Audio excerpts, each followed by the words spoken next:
Mr. Dietrich. Here. Mrs. Fuller. Here. Mr. Hadding. Here. Dr. Marshall. Here. Mr. McGovern. Here. Mr. Parlamas. Here. Mr. Stupi. Here. And Mr. Palutis. Here. We have 8 members present. We have a quorum. Thank you, Mr. Janarone. This time I'd like to introduce our student reps, both juniors at OT High School, Ms. Tatum Perez and Argelis, am I saying that right? Rodriguez. They're going to be our student representatives for the remainder of the year. They'll be coming to the public meetings and give us some updates that's going on at school. So I'll turn it over to the both of you now. Mr. Stupi, would you help them with the microphone, please?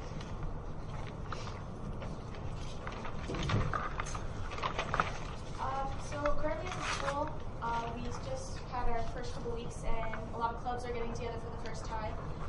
We had our drama club kick off recently, and the drama for this year is 80s Prom, which is kind of a interactive improv play, so that's kind of new. We also have clubs like DECA, SAD, Math Team, Academic Club, have all met. We also had a college visits recently. Montclair University came, Providence College, Rider University. Also tomorrow is our back to school night, so parents are going to come to the school, meet the teachers, and see their child's classes. There's a volunteer opportunity for students. It's a fall clean sweep, which will be taking place on Sunday, September 30th. And it's going to be at Oakhurst Farms Field Meeting Room, and the registration is from 11 to 1. So this is good for students who want to be part of NHS and their volunteer hours. Student Council is also sponsoring a blood drive for students, and it's going to be next Friday. 16-year-olds need 2 forms for parental consent, and then 17 and 18-year-olds only need 1 form, and it's going to be taking place all day in the gym. And we also have a scholarship available right now. It's the Mylan Terry Foundation Scholarship, and it's open to all students who've demonstrated the foundation's purpose, mission, and vision. So the students need to have a strong history of community service, and applications are available online.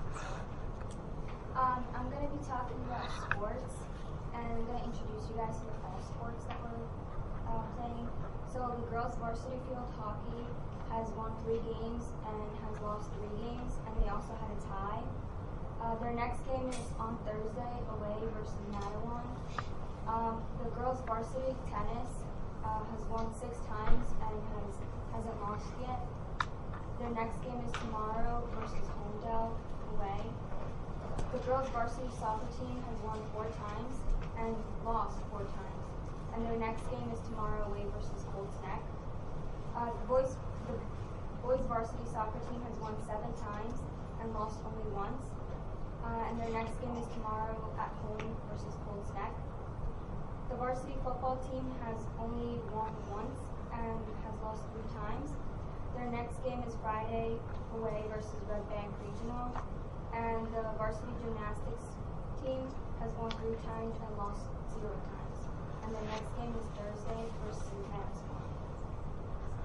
Thank you both for the reports. Lisa, or you want to? You're always welcome to stay. You guys are welcome to stay, but if you'd like to take off, that's fine with us. Thank you. Appreciate your time. We'll see you next month. All right, we'll see you then. Thank you. Let's give our student reps a nice hand.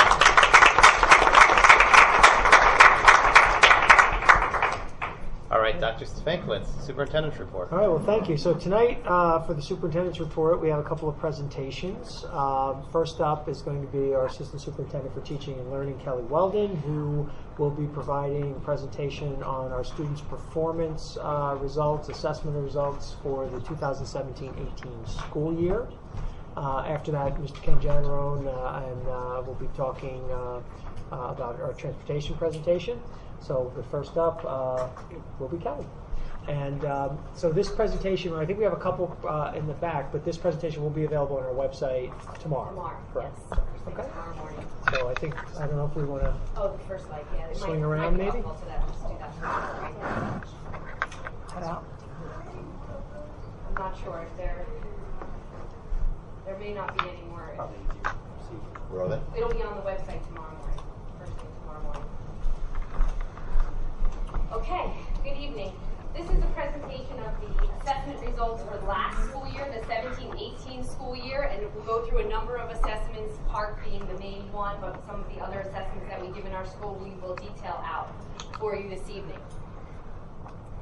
Okay, the PARCC, last year was the 4th administration of the PARCC. Students take PARCC in grades 3 through 11. The 3rd through 8th grade take a grade level assessment, and at the high school they are end of course tests by subject, English 9, 10, and 11, and Algebra 1, Geometry, and Algebra 2. PARCC is a graduation requirement for the classes of 2020 and beyond, and we'll focus in on that as we go through. PARCC is scored at 5 different levels. There are 5 different scoring bands for PARCC. Scores 4 and 5 are considered passing. Those are meeting or exceeding grade level expectations. Okay, you're looking at a slide right now that shows you the participation over the last 3 years for our district in English language arts literacy, highlighted there in yellow. 2018 participation was 2,088 students, a slight increase each year. So over the last 3 years, we've had a slight increase in participation in English language arts. And this is the same information for our mathematics tests, same slight increase in participation.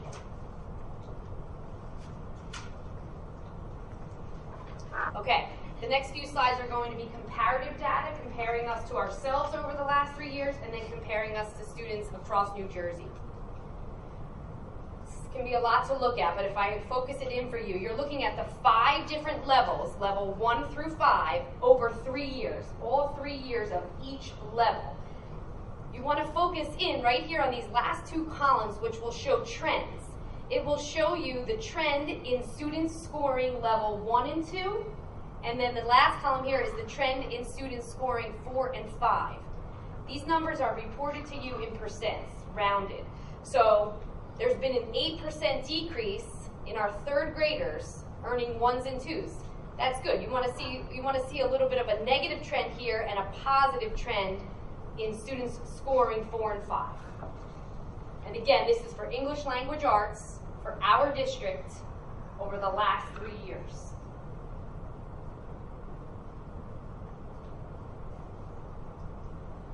Okay, sticking with English language arts, now we're comparing Ocean schools to other New Jersey students. The same trend we just saw on the last slide for our district is right here for 1 and 2, and right here for 4 and 5. This slide now shows you the state trend in levels 1s and 2s, and the state trend in levels 4s and 5s. So you can compare the district trend to the state trend. This slide also adds the level 3 shift, so just so you can look at all 3 levels and how we've compared to the state.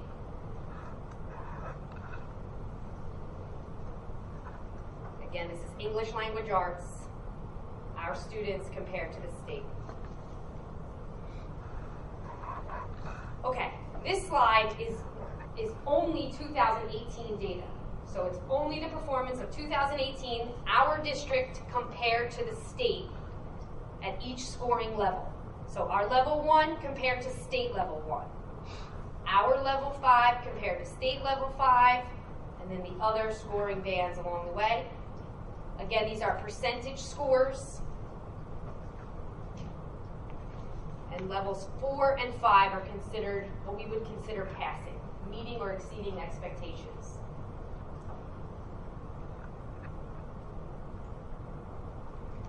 Okay, same information we just went through is now we're looking at it again for mathematics. So you're looking at 3 years of data for our district. This is just our district here. 3 years of data, 2016 to 2018, at each scoring bands, levels 1 through 5. And again, you sort of want to focus here at the trend information, which was our percent of students scoring 1s and 2s. What has been the growth over 3 years, and then students scoring 4s and 5s. Again, you're hoping for more of a downward trend here and an upward trend for 4s and 5s.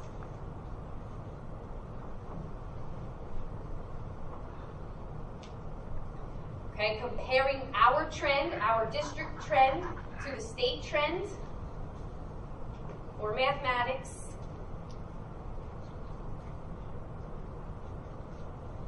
this one is showing our district 2018 performance compared to state performance in 2018 only.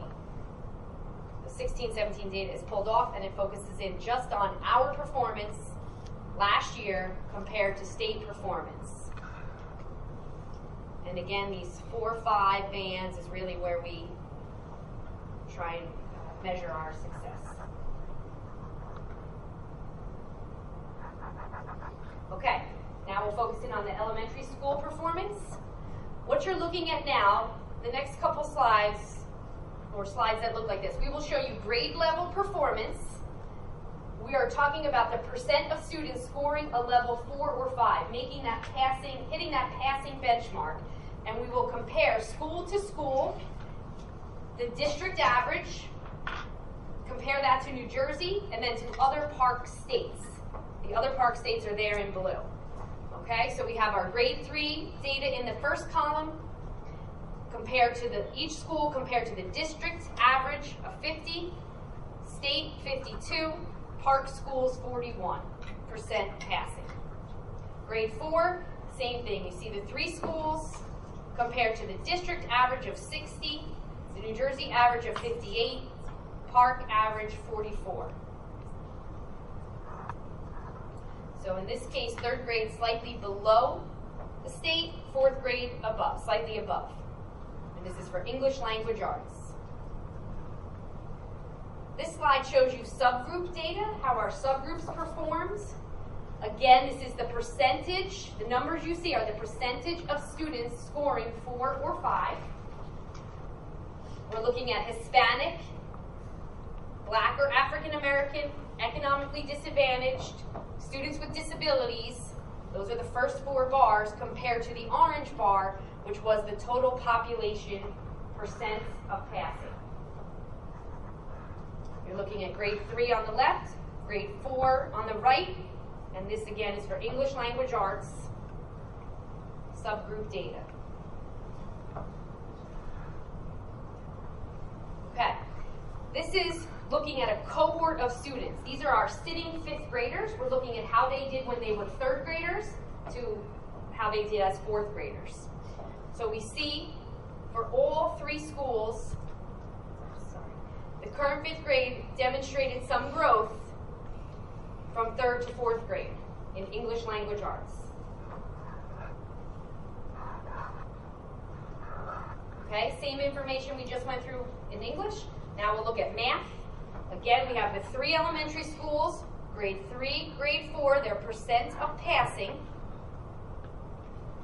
compared to the district average, compared to the state,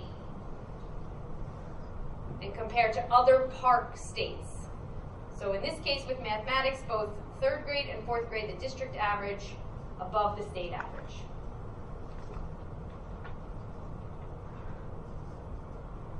Here's your subgroup data for mathematics, grades 3 and 4. Again, the exact same subgroups. First 4 bars compared to the orange bar, total population percent of passing. Kelly, Sorry. so that 60% and 58%, that's the percent of all grade 3 with the passing score. District passing score, yes. District passing average. Okay, grade level cohorts for mathematics. Again, the sitting 5th grade. The current 5th grade students, their performance as 3rd to 4th graders. So we have demonstrated growth at Ocean Township Elementary School. Those students experience notable growth, where the other 2 schools are holding steady, fairly strong scores, holding steady, but notable growth at OTES. Okay, Township of Ocean Intermediate School performance. Back to English language arts. We're still focusing in on that percent of passing, scoring 4 or 5. You have your 4 different grade levels. The school and the district will be the exact same number because there's only 1 school in our district at those grade levels. So you're comparing that number to New Jersey performance in green and other park states' performance in blue. So, above, below, slightly above, and below. State average.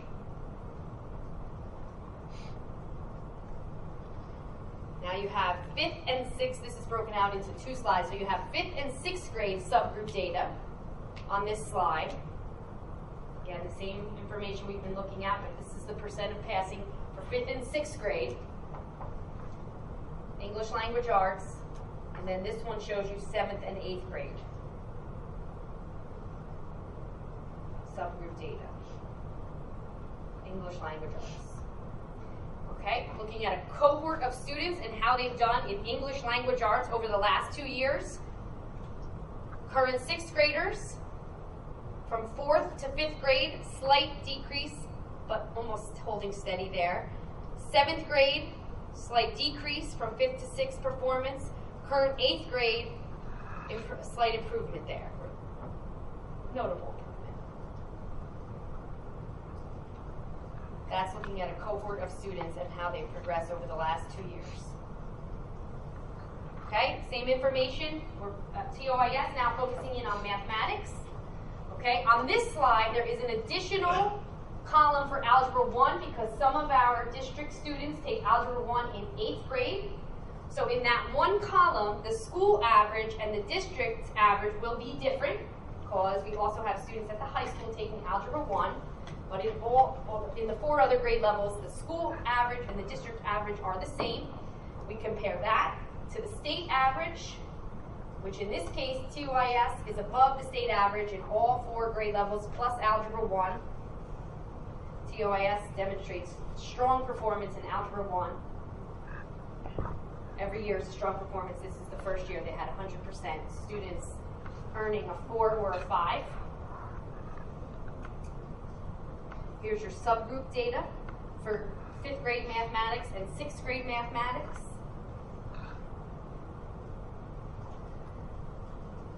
And then the same information for grade 7 and 8.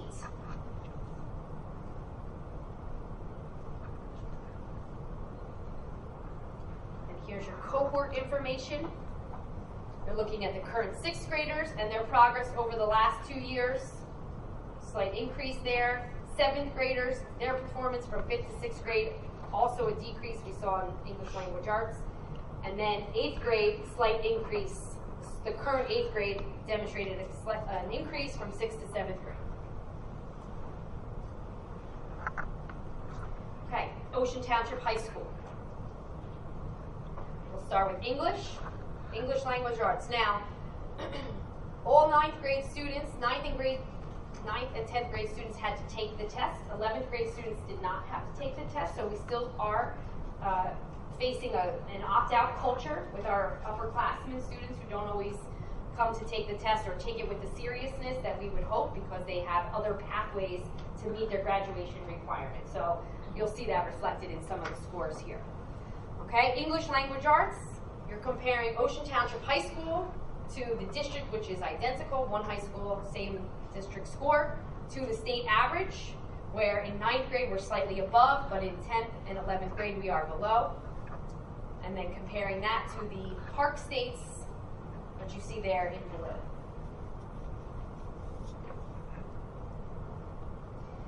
Here is the English language arts subgroup data for grades 9, 10, and 11.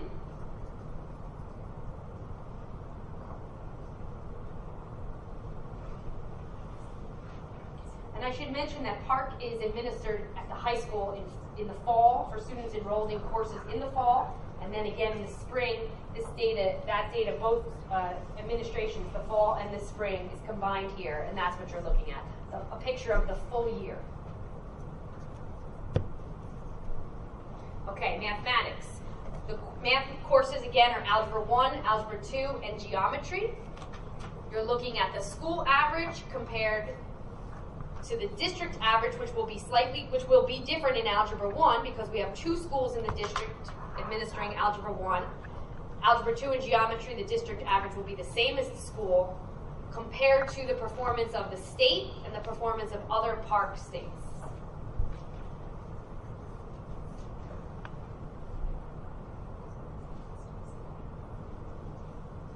subgroup data for mathematics. Again, you're looking at Algebra 1, Geometry, Algebra 2.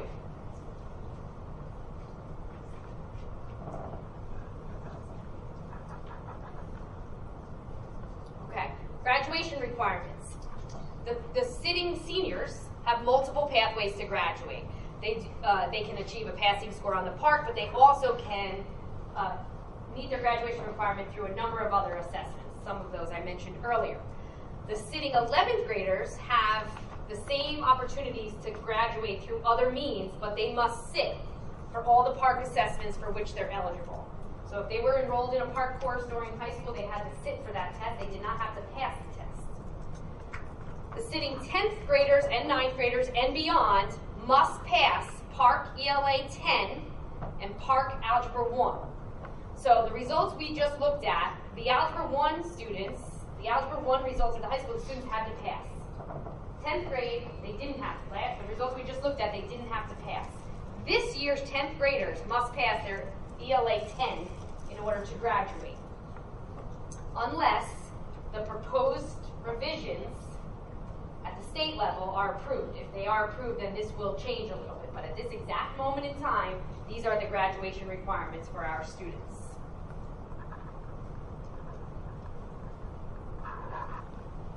Okay, we also give advanced placement tests at our high school. We're going to take a look at some of those results right now. Advanced placement tests are administered by the College Board, and they are basically college-level courses at the high school level. Okay, last May, we had 298 students take 572 AP exams in 21 subject areas. Clearly, you can see many of our students took more than one AP course, more than one exam. AP scores range also from 1 to 5. A 3, 4, or 5 is considered passing at the AP level. We had 6.3% of our exam scores were perfect 5s.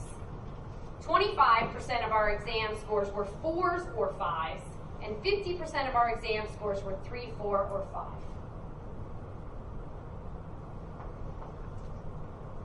Here is a 5-year summary of the percent of students with a score of 3 or higher. Okay, OTHS is the red bar on the left compared to the state performance in green and the global performance in blue. So we are below the state performance, but pretty much on par with the global performance.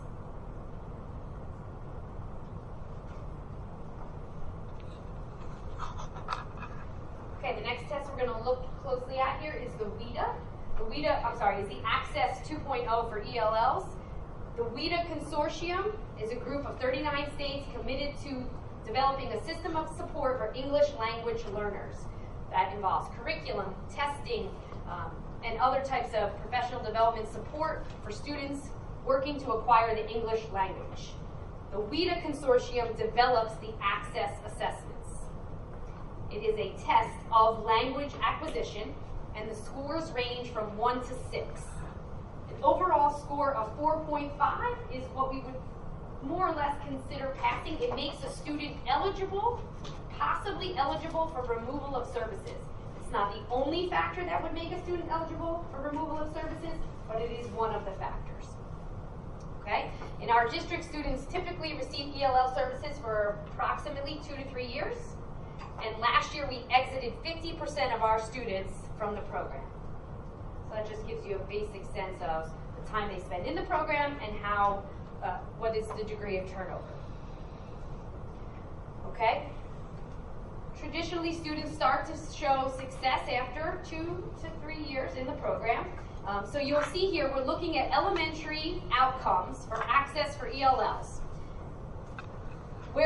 This is the percent of students scoring a 4.5 or higher, okay, at Ocean Township Elementary School, Wanamassa, and Wayside. It is typical to see more success as students move through the grade levels, moving up to 3rd and 4th grade, right? Where you see zeros, we had no students at that level scoring 4.5 or higher. And in Wanamassa, for what would be grade 4, there is not a 0 there because there was no enrollment. There was no ELL enrollment at Wanamassa in 4th grade last year. Okay, but as you see at each school, as the students move towards 3rd and 4th grade, you see a little bit more success on the test. Here are the outcomes for the intermediate school. Strong performance in 5th grade. And we look at a number of things. We look at, were those students in our program in grades 3 and 4, so is that an indicator of the elementary program and the success there? Are they new entries? So you're looking at these results, but it's not exactly the whole picture. Okay, and again, some success there. 29% of our 7th graders exited the program or scored 4.5 or higher. And the outcomes for the high school, grades 9 through 12.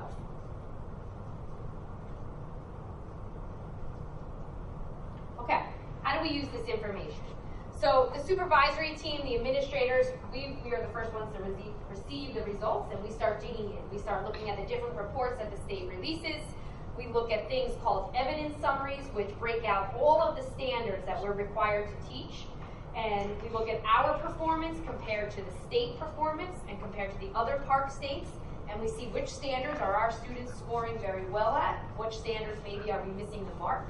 And then that starts us digging in. If we're missing the mark on a certain standard, we may go to the curriculum and decide, is this represented in the curriculum enough?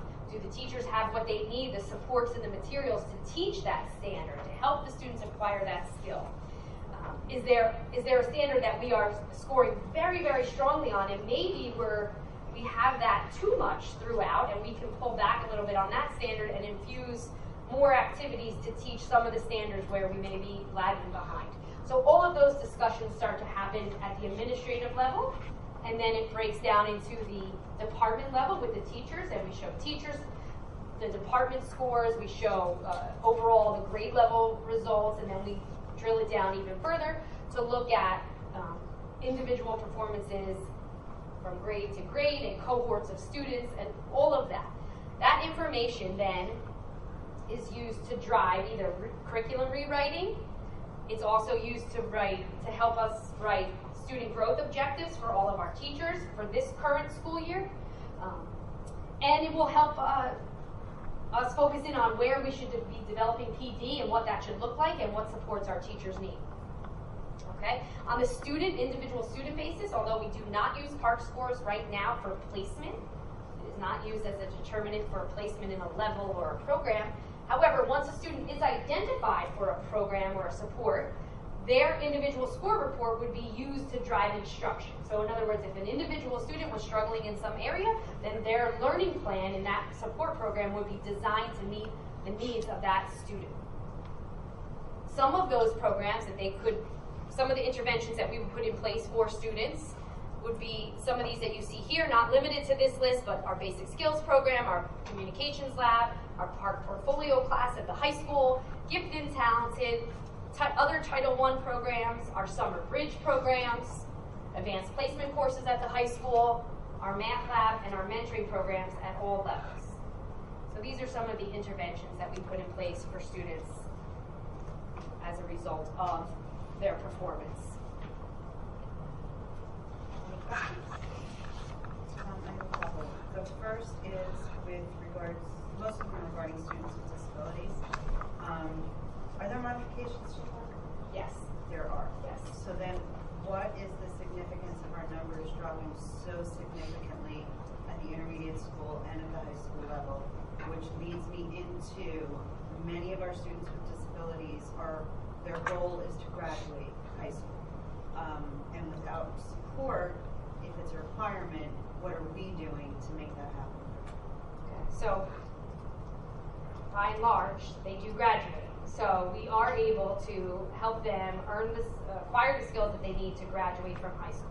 But some of what you look at with the high school results are a lack of an opt-out culture, for sure. You know, it's hard to take some of the high school results too seriously because of that opt-out culture, and because, in many cases, students have to sit but don't have to pass. And that, they know that. That is very clear. The debate about the PARCC is out there on social media, is out there in the world, and our high school students are more aware of it, I would say, than, say, elementary students who kind of go to school and do what they're told to do, right? So that's part of it. But without question, we, as I just said, with the administrative team, we delve into what is the breakdown, what is not happening, what supports are not in place,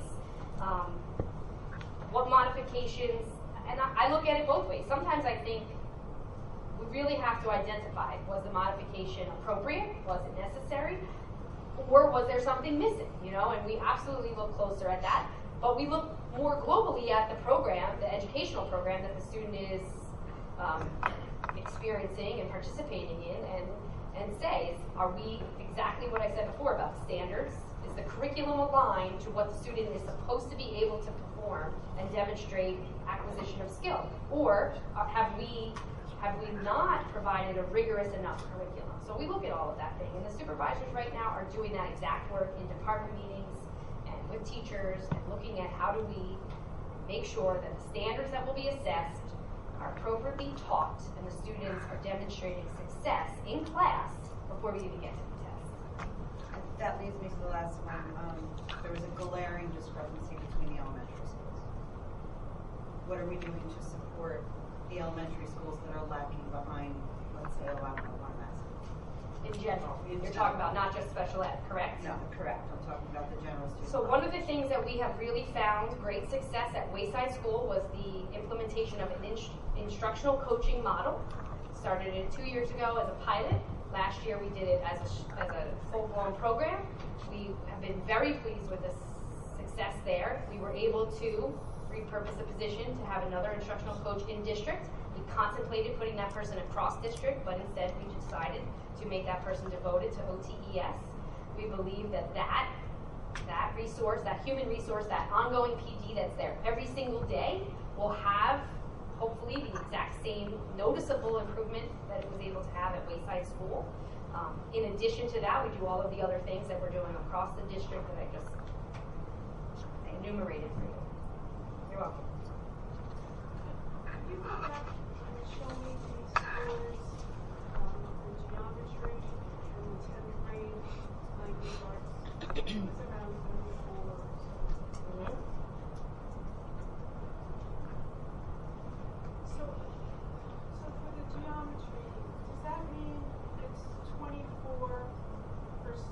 at level 4 and 5? That's level 4 and 5? Correct. So that means 76% fail? Correct. So that's obviously something that is Correct. really not good. Traditionally, geometry students are 10th graders who had to sit but not pass. Can you go back to because the language 10th grade, they do have to do. Not last year, this year coming up. Okay, so the score you're going to show me isn't that you have to. Correct. We don't have a high school English test at this time that they must pass. We have that, but the students were not in the grade level, the graduating class where they had to pass. Right, but I mean this year's 10th grade, they have to pass. This year that we are in right now, when they take the test in the fall part or the spring part, they must pass. Do you have to score for last year's 10th grade? I understand the mindset you're saying, so this is language. English language arts, grades 9, 10, and 11. Okay, so. Carol, if I may, just for a second, that's a percentage of the students who sat for the test, not necessarily the entire grade. Because as Kelly said, there's a lot of kids who dropped out because they satisfied graduation requirements in another way.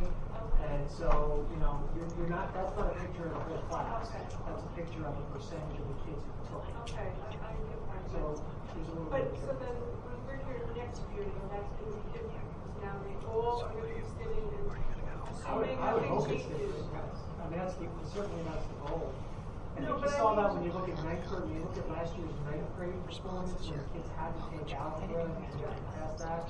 You saw, while the numbers still aren't as great as we'd like them to be, Yeah, I get it. they're higher than they were the year before when the kids only had to sit for the test.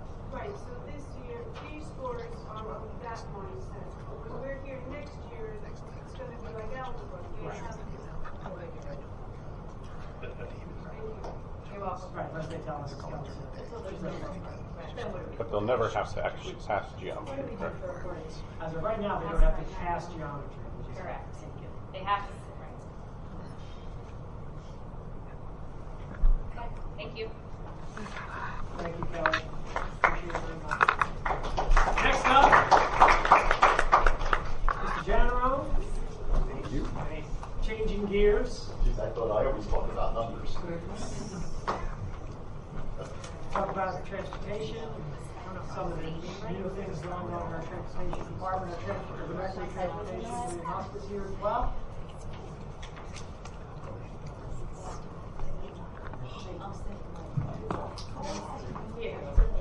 All right, everybody ready? All right.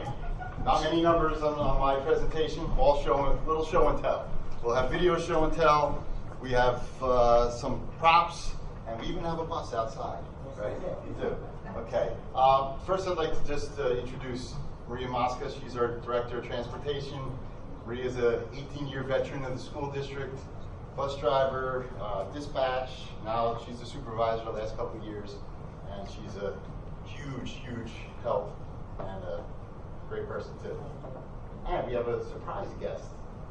Sergeant Gregory is here from the traffic division. Surprise! I didn't know you were coming. It's great. Now I have to fess up and tell him that I stole a few of his slides in the presentation he gave the other day. So hopefully that's not against the law. Okay. And please jump in. We're going to be talking about bus cameras, in which Sergeant Gregory is instrumental in helping us institute. So that's one of the new things, but I have a couple other new things to let you know what's going on in the transportation department. All right, as I said, first we're going to talk about the school bus stop arm cameras. The 13 million incidents yearly of vehicles that pass a school bus while they're stopping to receive or discharge students.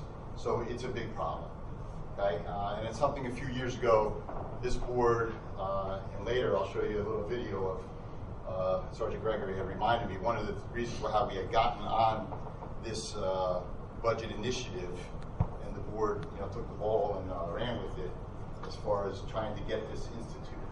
So last year, through the budget process, we were able to institute new stop arm cameras with the help of a safety grant through our insurance company, and the other third, so when third school district safety grant, and the last third was the municipality, which was another big help.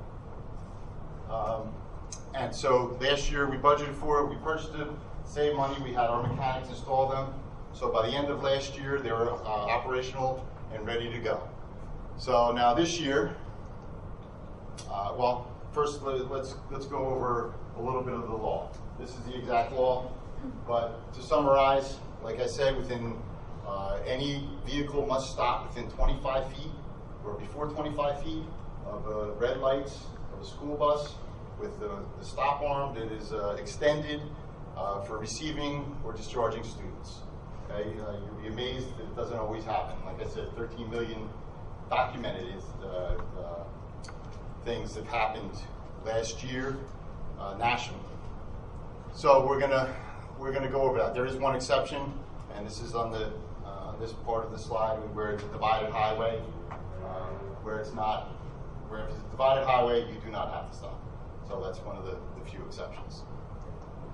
Okay, what happens? What happens if you do the wrong thing? You go past a school bus. This is the exact law again. Thank you, Sergeant Gregory. As of, and maybe you can update me, I know as of, I think it was yesterday, we were up to 26 violations. Do we have a few more today? 29. Okay, 29 violations. You'll be amazed in the power of video. I'll show you of some of these. Of course, I took the more blatant violations to show you, but there's a discretion here. Coming, it's like going up to a yellow light. A lot of people aren't paying attention. As do I stop? Do I go? Red, because of course the yellow flashing lights come on first, and then the red flashing lights come on, and the stop arm extends. So at that point, all vehicles must stop. First offense, well, the minimum fine is $100. We average about 150 to 200. I believe, again, it's the judge's discretion. He looks at the video. Maria, Sergeant Gregory work very well together. They take the video clips from the bus, send it on to the prosecutor and to the judge. They get to see exactly what happened and where the car was and where they passed and how they did it. Okay? Sometimes the people are surprised, or when they learn that we have the video and it's the argument of, oh, it wasn't me, or I didn't go through, it kind of goes away pretty quickly. But there's still always arguments. There have been some funny anecdotes where people didn't know that their daughter or son had the car, and they still, and I think in that instance, they're still held liable, right, Judge Gregory, for that? It's a rebuildable presumption. If you can't prove that you weren't there, you were there under the law. Is that the right way to say it? Something like that for a lay person. Okay, again, judge's discretion. They could even do community service, even jail time. They could. But as of now, it's the average is about $150 to $200 fine. There are also court costs. The big part is the 5 points on your license. So now you're going to get a state surcharge. You're also going to get whatever surcharges from your insurance are going to hurt you. Again, that's discretion of the judge. Sometimes they plead down all the things that I don't get involved in, that the municipality does. Okay, where are the cameras? If you can see, they're mounted in the back corner here on the bus. You can also see it here. Here's more of the show and tell. Here's an actual camera. I'll pass it around if anybody wants to take a look at it. So this is the mounting locations of the cameras. Okay. All right, as I talked about briefly before, the first video I want to show was about 2 years ago. It really started this. This is Colonial Terrace, I believe, and this is actually a home that has the doorbell. Everybody know the doorbell cameras that are out there? This video catches you'll see a taxi pull up and go through red lights on a bus, and thankfully this kid is smart enough or taught well enough that when he was running out to the bus to stop. He didn't. It could have been a very bad scene. So I'll play that for you.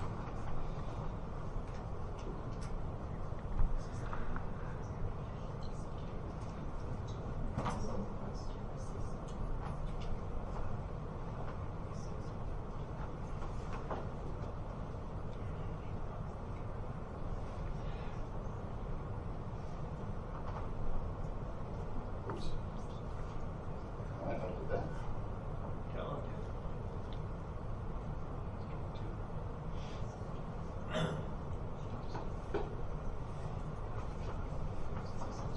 All right, here it is. You see the, I guess the pointer's not going to work with the video. All right, you'll see the student running out. And again, this is from their front door.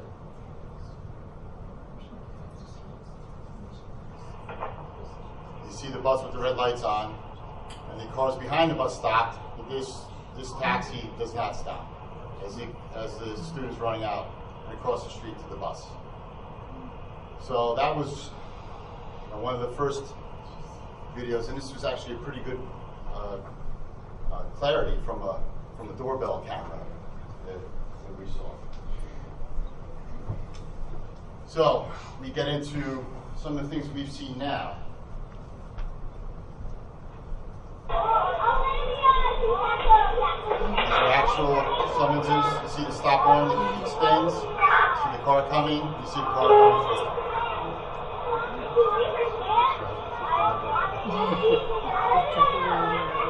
You can hear the bus driver talking to the kids on the bus. Okay, another one. This one, the stop arm is already out. That means that the red lights are flashing.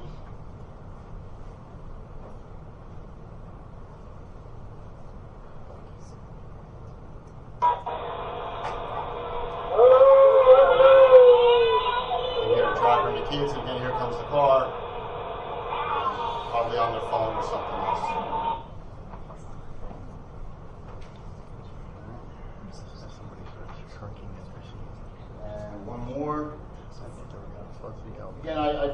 the worst ones, to be fair.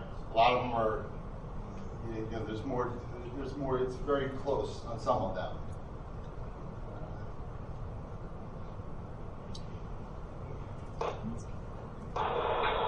This one, you see 1, 2, 3. So we have 3. Did you get all 3? Did you get all 3 on that? Got all 3. So that was a 3 for 1 on that one.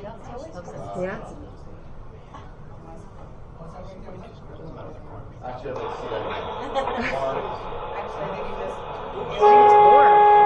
The first one may have been questionable. It's not questionable.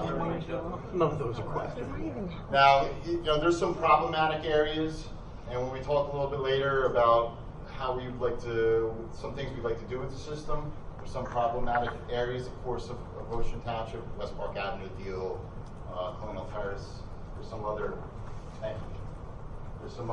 you know, there's some issues around different parts of the town. So, one of the issues with the cameras, the base camera system, as some of you know, we have 2 cameras on the inside of the buses also. We have a camera in the back facing the front, and a camera in the front facing the back, more for student behavior. So when we added the outside cameras, you know, that's part of the base system. So our base system, we put that in 2008. So it's kind of comparable to if anybody still has, who has a big tube TV left? Anybody? I still have one. I don't use it, but it's in my house. It's too big for me to carry down the stairs, so it kind of sits upstairs, I put clothes on and stuff like that. Yeah, nobody wants it. So that's basically what we have. I guess that was the best analogy I could come up with. We still have the big tube TV or system. So our cameras, they work, but I think it's about, what, 2/3 of the time we get a good image, and sometimes some things affect the good image. And you can see this car in the shade, that blocked the good view of the license plate, so I don't think we were able to get that one. You see weather, this is rainy, cloudy, sometimes that blocks the view. Sun glare, some of the new headlights, the new LED headlights that are on constantly all day, sometimes there's glare off of them, and all that makes it difficult for our 2008 system, the base system, to catch some. So we get most, we can't get all. So next year, we'll have to work on upgrading that system. That's my little, you know, budget plug for another couple of months when we start working into next year's budget. And actually, we may have a way to get there, and we'll look at that in the last slide. Okay, new school buses. So these are some new school buses we're going to purchase. Marie, you think you can make the turn in one around something like that? Yeah. So this is the bus that's outside now. We do have, as we said earlier, Maria has a new bus. So after this, if anybody wants to see what a new bus looks like, and I have some pictures. But part of the show and tell presentation is you can go outside, you can jump in the seat. I know it's the last time anybody was in the school bus. But we're not smaller than what I remember, but you know, that I got a little bigger out of, you know. We're a little both. Right. So part of school buses is the state law that every 15 years we're mandated to replace our school buses. They have a life. They have a useful life. The state of New Jersey says after 15 years, you have to retire that school bus. They can no longer carry students. So this year, we went to a different style of bus. Okay? In the past, we've always had the flat-nosed transit-style buses.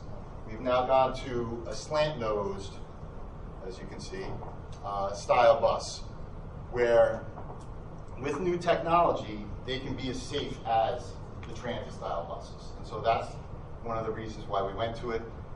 There's also a cost savings, about $17,000 per bus. So that was helpful in a difficult budget year. That wasn't the main reason to go to it. One of the main reasons was that we could still have the safety of the flat-nosed bus. We do give up a little turning radius, but nothing that it's too bad for the drivers, right? But with the new technology, they can be as safe as anything else. Besides the mirrors, the multiple mirrors, and the other safety devices that are on a bus, what's new with these buses is another camera. They used to have sensors in the front, but there's also the arm that comes out in case a kid comes across the bus. Everybody recognizes that. But now they also have cameras. Okay, this is front and rear cameras. And the display for the camera comes up. This is inside the bus, of course. This is above the bus driver's head. Just like your little minivan at home, your backup camera, same thing. There's a back view and a front view that the bus driver can see in front of him. So that is a great help in making sure that he can see any students that are coming across. And hopefully now that we're finding that people are getting caught going through the lights, they can see that there's no car there. They can see if a student drops his book and stops to pick it up. So it's much safer. We're going to skip past the question for a minute because I want to show you two more little things. With the cameras, another side technology thing that came with it is the passive GPS. So what we can do is, and again, this is our next budget plug is for real GPS, but for right now, what we can do is that if there's an issue, we can go back. We can pull this bus, we get a phone call, bus 35 is going 50 miles an hour down Logan Road. Well, we pull it up, we can see, all right, well, it's not, well, close to West Lincoln, wherever, we can see where the bus was, and we can see the speed that they were going. So we say, sorry ma'am, they were only going 31 miles an hour. Now we can do that, it's passive, so that means after the fact. So we have to go take the brains out of the bus, of the GPS. It's part of the camera system, so we take this camera system, we put it in, Maria has a docking station, and she can read that and see what the bus, what happened on the bus, either through the GPS or if it's a violation, then she also gets a stop on camera violation over to Sergeant Gregory.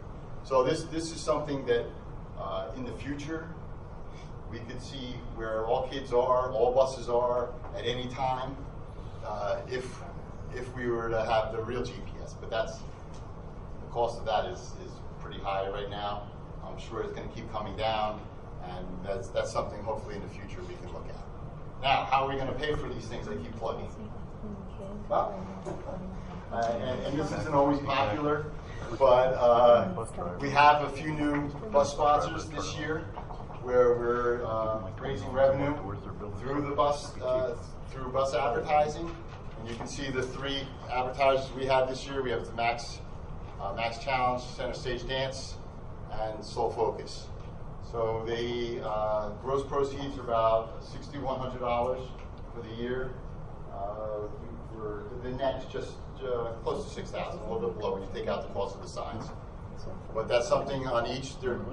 Each bus has a sign on both sides for the advertisers. They get to pick where they want it to go, whether it's Oakhurst, Wayside, Wanamassett. We put them on the different route for them that they're looking for exposure, and that's some revenue that we have this year that we haven't. We didn't have last year. We did have one, I think, 2 or 3 years ago.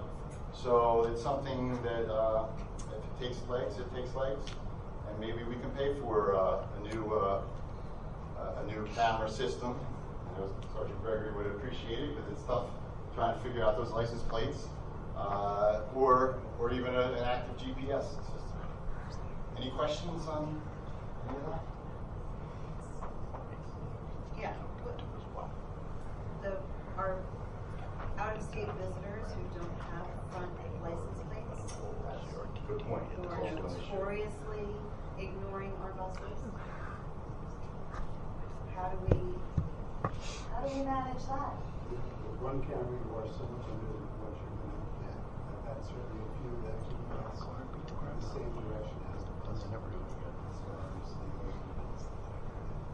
We've actually met with the camera people the other day, and they told us about, of course, more money, but a system in where we mounted a camera front and a camera back so we can get the car coming and go.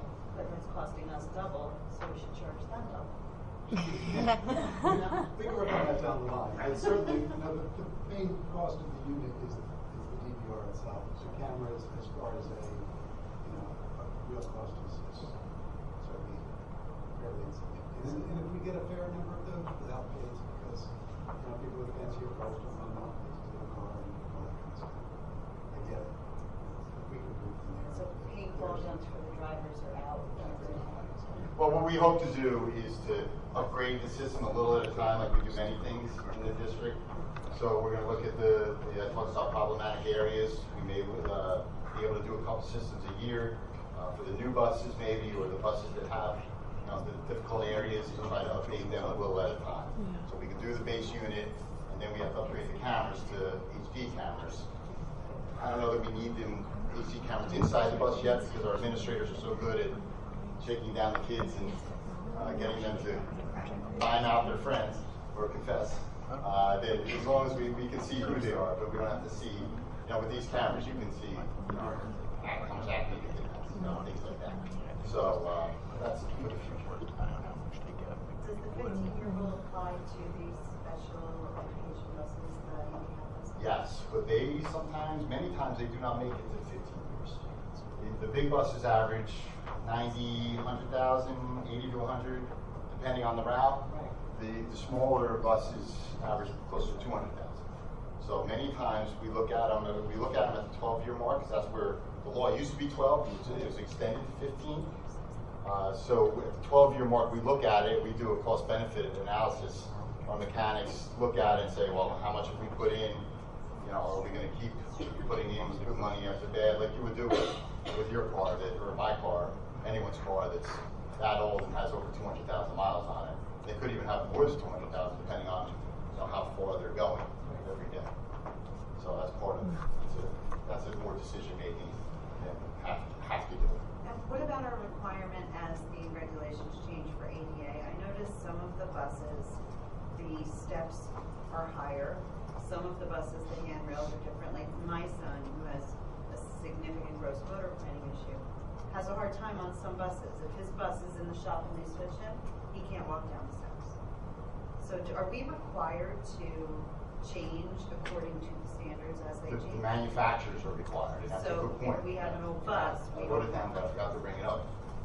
Yes, they're always grandfathered in. So the old bus, they're not going to make us get rid of the old bus. Right. But any manufacturer date, when they pass a law, okay, manufacturer date, 2018 has to have whatever, the bars or whatever it is. The newest one is the 3-point harness. After the accident, the bad accident, there are more laws coming. The one that was just passed was the 3-point harness. Now our new buses that we have, and you can see outside, still have the regular seatbelt, but anything for next year's buses, manufacturers, they'll have the 3-point harness. Now it doesn't mean that we can't retrofit, but it's not mandated. So then again, that's a cost-benefit situation. If there's a specific issue and we can retrofit, we're always look at that. But to put new seatbelts in all the buses may be a difficult thing to do. Okay, thank you very much.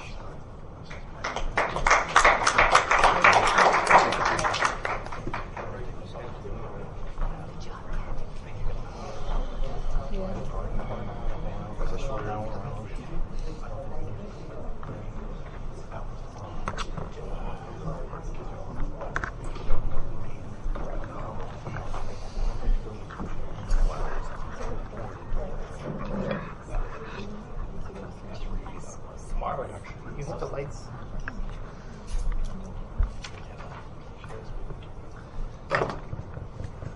Thank you, Mr. Janarone, for that presentation on the bus safety there. Mr. President? Yes, If Mr. I could? Of course. I'd like to thank Mr. DeLomo for helping us with this, because he's been at every workshop meeting, talking about it, supporting the process, helping us finalize it with the town, so thank you, Mr. DeLomo. That's true. I don't know if I'd ever would have gotten the check if it wasn't for your active.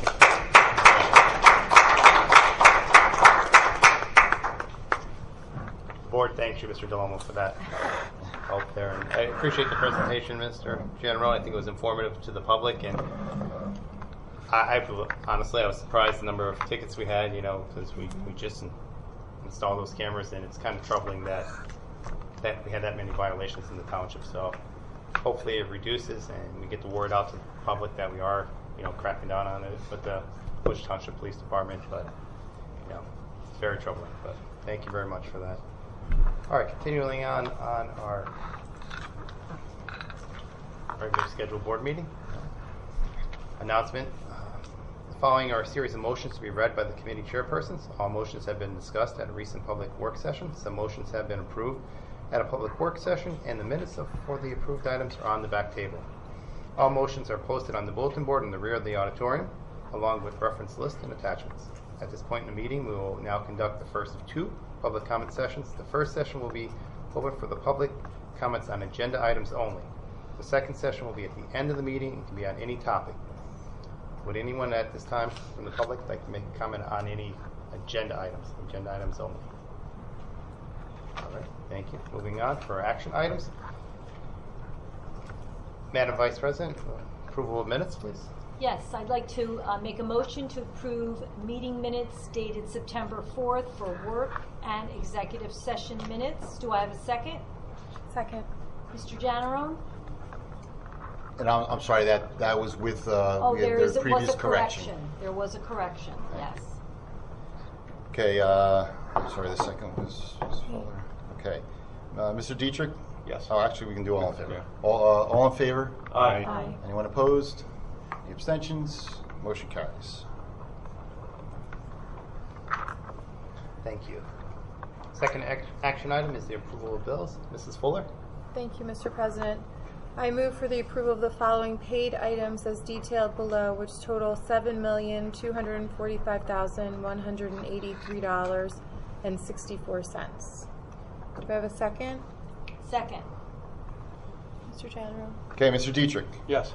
Mrs. Fuller? Yes. Mr. Haddon? Yes. Dr. Marshall? Yes. Mrs. McGovern? Yes. Mr. Parlamas? Yes. Mr. Stupi? Yes. And Mr. Palutis?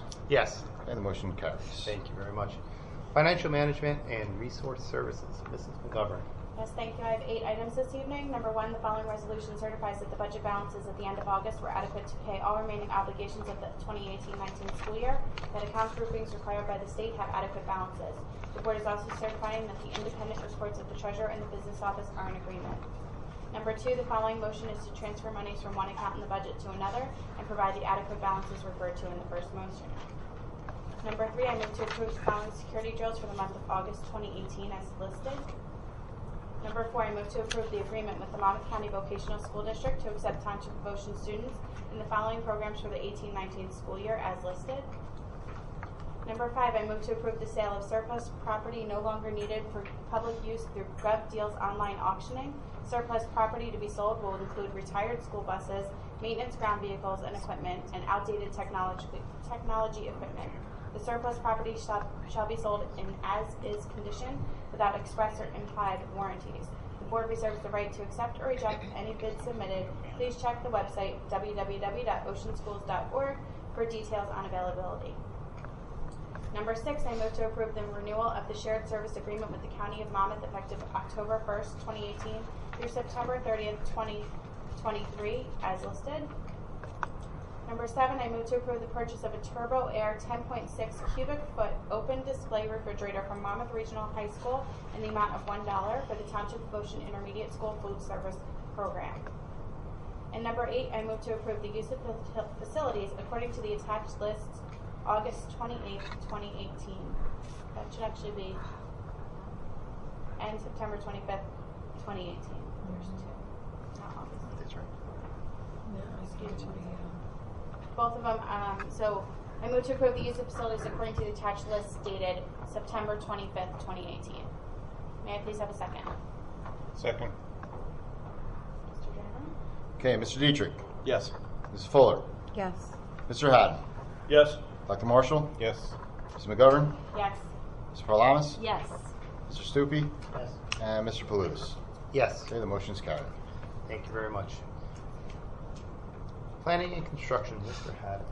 Thank you, Mr. President. I have one item. Move to approve a settlement agreement between Anderson Consulting, Solutions Architecture, Ben Harvey Construction, and the Township of Ocean Board of Education regarding insurance claim arising from a pipe sizing discrepancy as part of the high school referendum construction project in the amount of $40,000 as per the attached settlement agreement.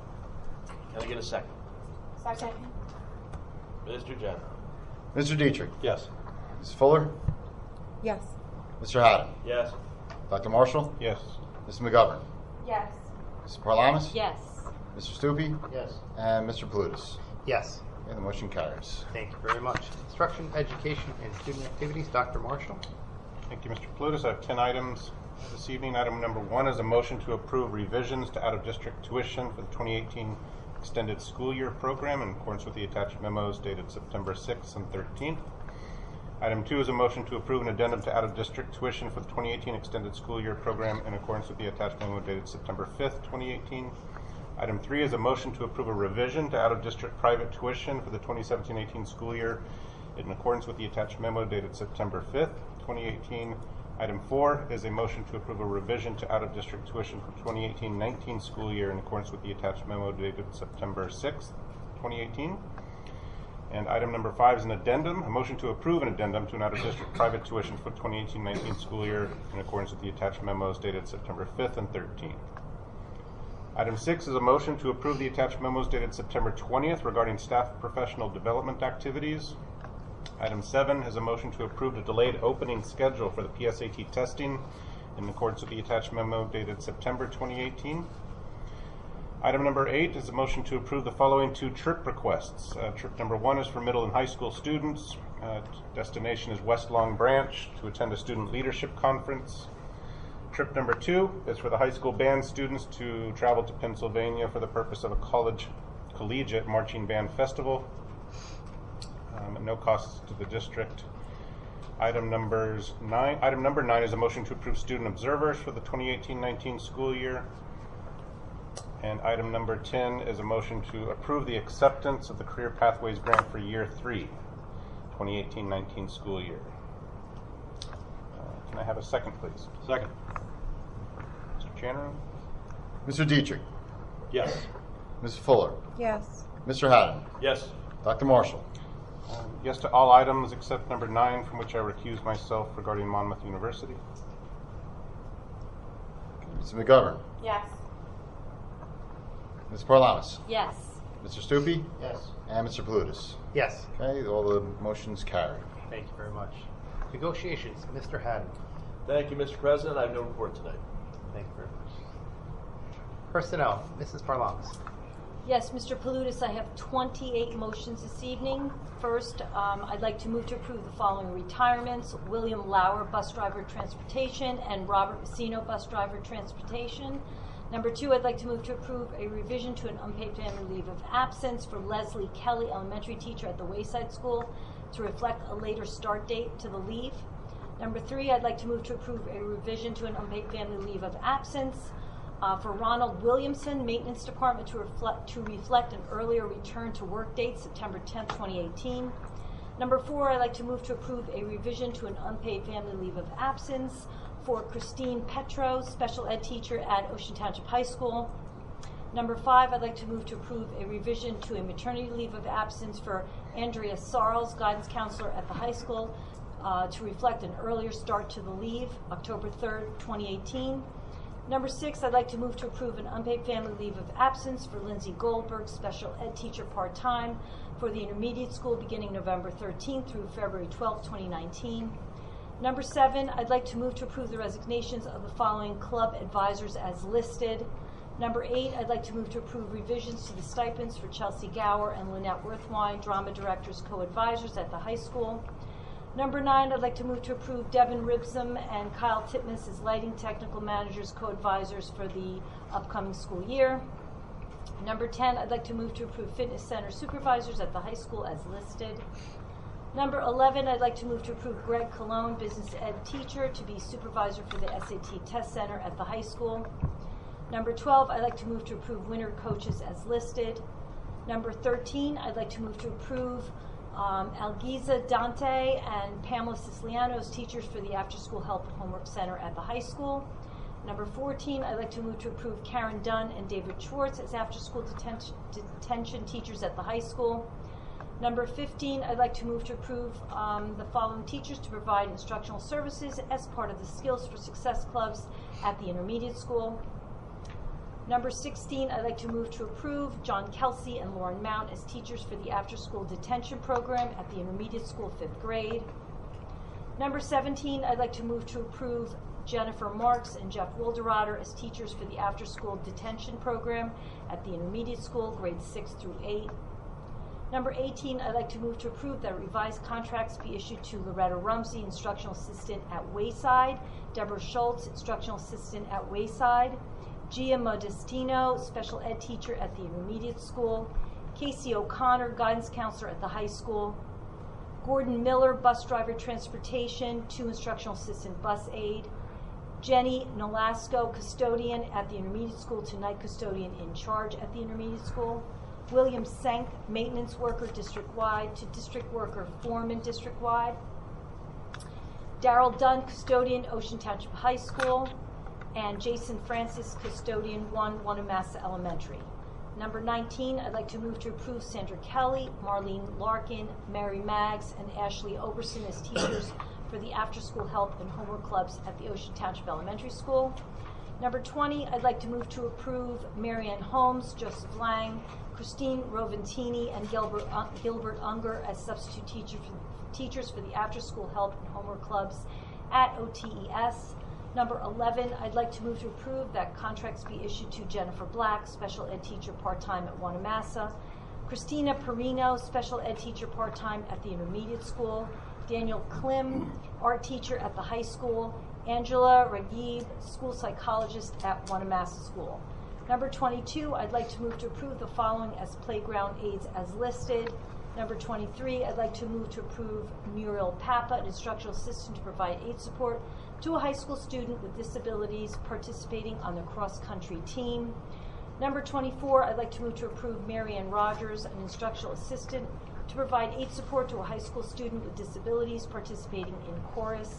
Number 25, I'd like to move to approve Cheryl Cesario, an instructional assistant to provide aid support to an intermediate student with disabilities participating in theater club forensics. Number 26, I'd like to move to approve substitute teachers as listed. Number 27, I'd like to move to approve Celia Francis as a class size reduction teacher at Wayside. And number 28, I'd like to move to approve the transfer of Celia Francis, class size reduction teacher, from Wayside to the Ocean Township Elementary School. Do I have a second? Second. Mr. Janarone, can you please call the roll? Mr. Dietrich. Yes to all, except no to item 12, girls basketball, 8th grade coach Kruger. Mrs. Fuller. Yes. Mr. Haddon. Yes. Dr. Marshall. Yes. Mrs. McGovern. Yes. Mr. Parlamas. Yes. Mr. Stupi. Yes. And Mr. Palutis. Yes. Okay, all the motions carry. Thank you, Mr. Parlamas. That was a lot. Public Relations, Mr. Dietrich. Thank you, Mr. President. I have one item this evening. Move to approve the following interlocal agreement resolution regarding Class 3 officers. Resolution approving a shared services agreement with the Township of Ocean Municipality relative to Class 3 Special Law Enforcement Officer, SLEO 3. Whereas, the Township of Ocean and the Township of Ocean Board of Education wish to enter into an interlocal services agreement for the creation of a Class 3 Special Law Enforcement Officer, and whereas said agreement stipulates that the cost of the Class 3 Special Law Enforcement Officer will be borne equally by both the Township of Ocean and the Township of Ocean Board of Education, and whereas the said agreement shall cover the period from October 1st, 2018 to June 30th, 2020, and now therefore be it resolved by the Board of Education of the Township of Ocean, County of Monmouth, that the Superintendent and Board Secretary are hereby authorized to execute and deliver the interlocal services agreement between the Township of Ocean and the Township of Ocean Board of Education for the period of October 1st, 2018 to June 30th, 2020, and be it further resolved that said agreement shall be maintained at the office of the Board Secretary and available for public inspection during regular business hours, and be it further resolved that Thomas R. McDonough be approved as a Class 3 officer to begin October 1st, 2018, pending a criminal history background check. Can I have a second, please? Second. Mr. General, please call the roll. Okay, Mr. Dietrich. Yes. Mrs. Fuller. Yes. Mr. Haddon. Yes. Dr. Marshall. Yes. Mrs. McGovern. Yes. Mrs. Parlamas. Yes. Mr. Stupi. Yes. And Mr. Palutis. Yes. Okay, the motion carries. Thank you very much. Technology Committee, Mr. Stupi. I have no report. Thank you. At this time, is there any old business before the board? At this time, is there any new business before the board? At this time, I'd like to open up to the public. Any comments at this time? Is there a mic on, or? That's okay. We'll see how loud you are. Yeah, I'm pretty loud. Hi, I'm Matt Ferry. I live at 167 Old Orchard Lane. My children attend Wayside Elementary School. I'm coming to you with a concern about security at Project Extend at Wayside Elementary. I'm very glad to hear that you're bringing in Class 3 guards. That's, I think, something I very much believe in. But then at Wayside, we have an unlocked door during aftercare. If I go to pick up my children, I just walk right in the building. Last spring, Dr. Stankiewicz was gracious enough to take my phone call. We discussed the matter. He said that he'd be looking into it. This summer, right before school started, we got a letter from Mr. Miller, who runs it for the town, saying that they were changing the drop-off policy. So I was very excited. It said that drop-off now, you can no longer just walk in. You have to call the number. Someone comes out with a clipboard. You have to have your ID. But perfect. It's exactly how it should be. But then when they outline the afternoon, you still just walk right in the building. When you walk right in the building, you do have to buzz to get into the APR, but I'm already in the building. And if I'm armed, that door's really not going to stop me. And my son, the little ones, aren't even in the APR. They're in the art room, which I could just walk right around at any time and get to. Not to mention the fact that I could just walk right in at any time, hide out, and be there in the morning when somebody shows up, the kids and the faculty and staff show up. I'm an elementary school principal myself. There's 17 schools in the town that I work in. Not one door is unlocked at any time, before school, during school, or after school. Before that, I was in a district that had 12 schools. Again, not one door in this day and age is locked before school, during school, or unlocked before school, during school, or after school. In this day and age, it's just not something that's done. So my concern is that something should be done at that door, whether it be having a buzzer like they have at some of the other schools in town where it goes right to the APR, whether the town has pays another person to be at the door with the clipboard. When I sent the email back to Mr. Miller, I said, well, I don't understand why we changed it in the morning, or you changed it in the morning, but you didn't change it in the afternoon. He said that after discussing it with administration, they said it just wasn't feasible because there's so many programs like Project Extend and Boy Scout and tutoring. And to me, that's all the more reason to lock the door, because there are so many more programs and there are kids in there. He said we strive to provide a safe environment for our faculty and staff. I beg to differ. I don't think you're providing a safe environment for faculty and staff when anyone at any given time could just walk right in and be in the building and no one would even know that they were there. So I would just like to know if something has been brought to your attention before. Is this something that you've discussed? And if you are working on a long-range goal, is there a short-term plan in the meantime? Because even tomorrow, every day that building is unlocked, you could look at a possible catastrophe. I'm sure you could say, well, it won't happen to us, but I'm sure they thought that at Parkland and Columbine and all the other schools where these horrible things have taken place. So I was just curious if something had been brought to your attention, if you are working on this, and if so, what's going to happen in the meantime while our kids are going? Thank you. Well, I'll start and then I'll jump in. Sure. I mean, we're always refining our security measures. Appreciate you coming through. What district do you mind? No, I'm in Middletown now. Middletown. Before that, I was in Perth Amboy. And Perth Amboy, we had quite a few, at the high school, quite a few activities with the town and urban area and all that. We still had all the doors locked. Sure. We're always refining security, and I'm going to turn over to Dr. Spank. Yeah, for one, I appreciate you advocating and really through your efforts and others, we're in a position where as of next week, those doors are going to be locked after school, and the procedures that we follow in the morning for Project Extend will exist in the afternoon. There were some things that we had to work out logistically with those organizations that do meet after school. Unfortunately, sometimes when you're doing something for a very, very, very long time, it takes a little bit of time to just convince people that things need to be changed a little bit. So we're in a position to do that now. So Ms. Pillay is going to communicate with the community, just parents in general, not part of Project Extend, because we do have a lot of people who come for a variety of different reasons after school. the situation at Wayside is different from our other two elementary schools and even the intermediate school, where you don't have to go through the front doors to get to where the Project Extend folks are. So that's why that created a little bit of a different challenge. But I'm happy to say that we're going to be changing those procedures, effective next week, as soon as we can just make people aware.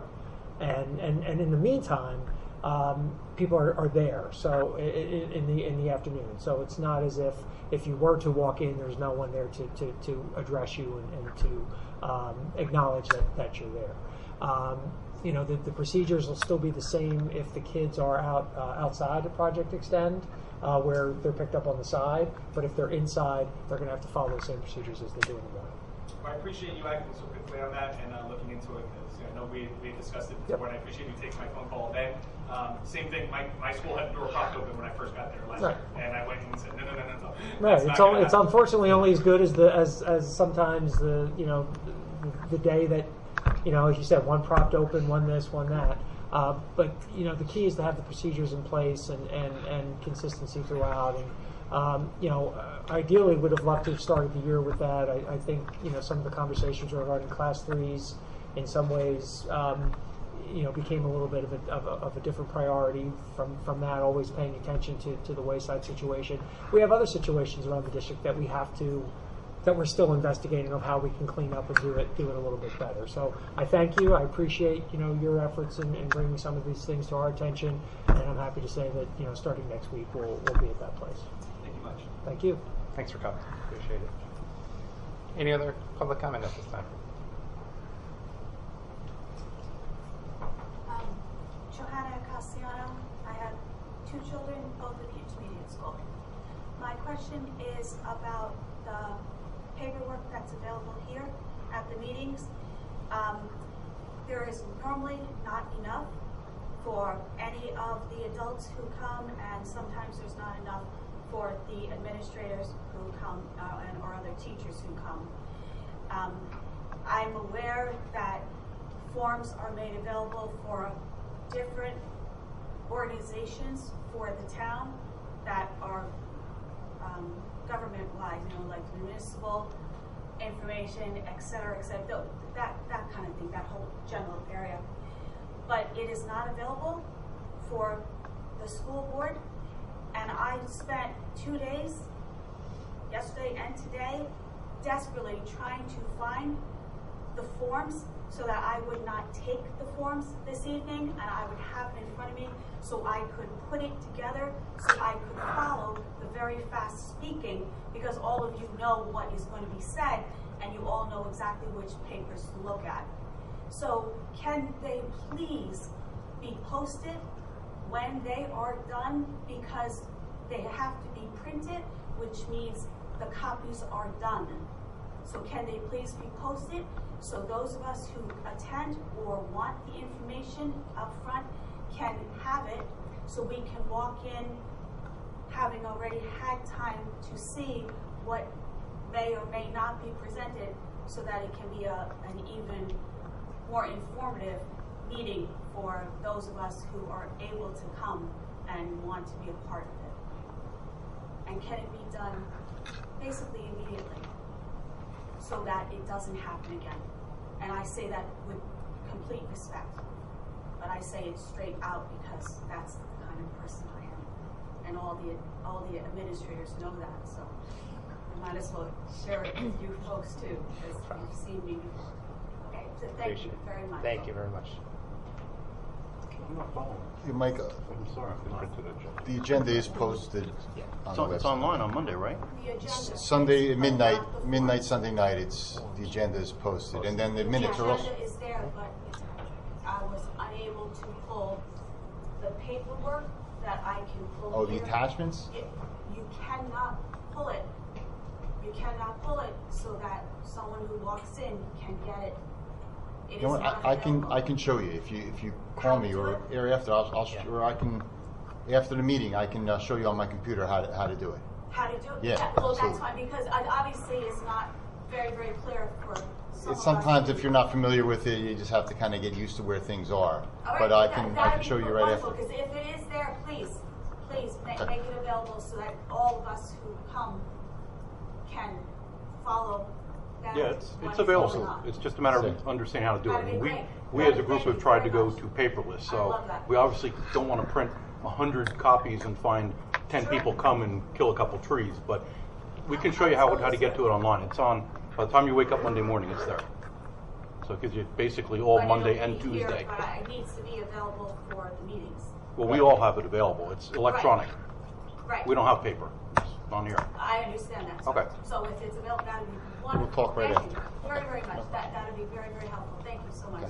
I appreciate it. That's why I brought it up. Unless you want to go on the buses outside, then we can do it after the. That's fine. My kids are being taken care of, so I'm good. I'm good. Thank you They for your should comment. Don't miss the bus door. Actually, I think Maria left.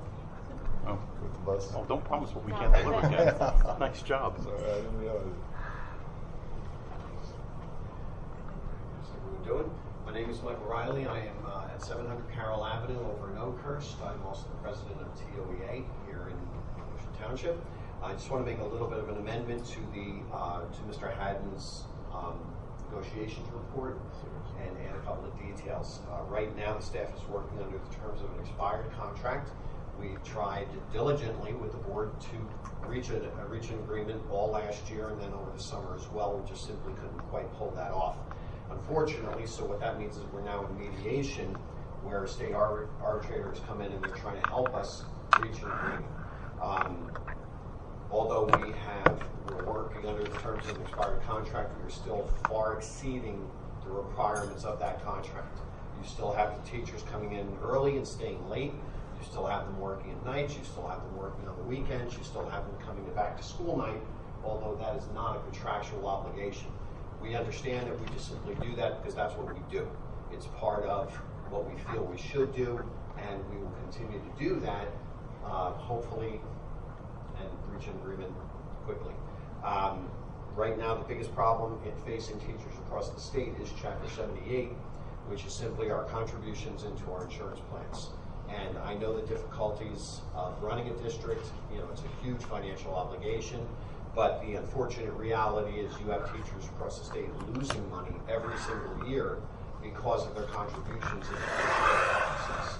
And it depends basically on where you fall on the guide.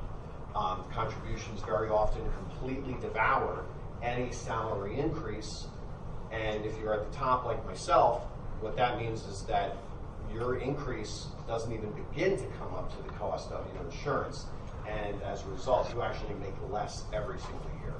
So as the son of a teacher, I didn't expect to make a lot of money. I still don't, but I didn't expect to lose money every single year as a professional. So we meet again on the 25th. We look forward to it. The lines for communication, we have never shut down, which I appreciate very much. And I hope that when we reach an agreement, it's not like the last contract, which basically barely passed. It was shot down. It was passed by less than 100 votes, which never happens. Normally, it's 3/4 at least, and not a close vote. The staff is highly frustrated. I'm not going to say morale is down because I don't know that. I do know for a fact that frustration levels are extremely high, and we are hoping desperately for a fair agreement, for both sides. I know great things happen in Ocean. I moved to Ocean literally, as I've said before in the past, for the school system. And I hope the board understands that the most valuable resource you have in the district is your staff. And you're dealing with a staff that's suffering.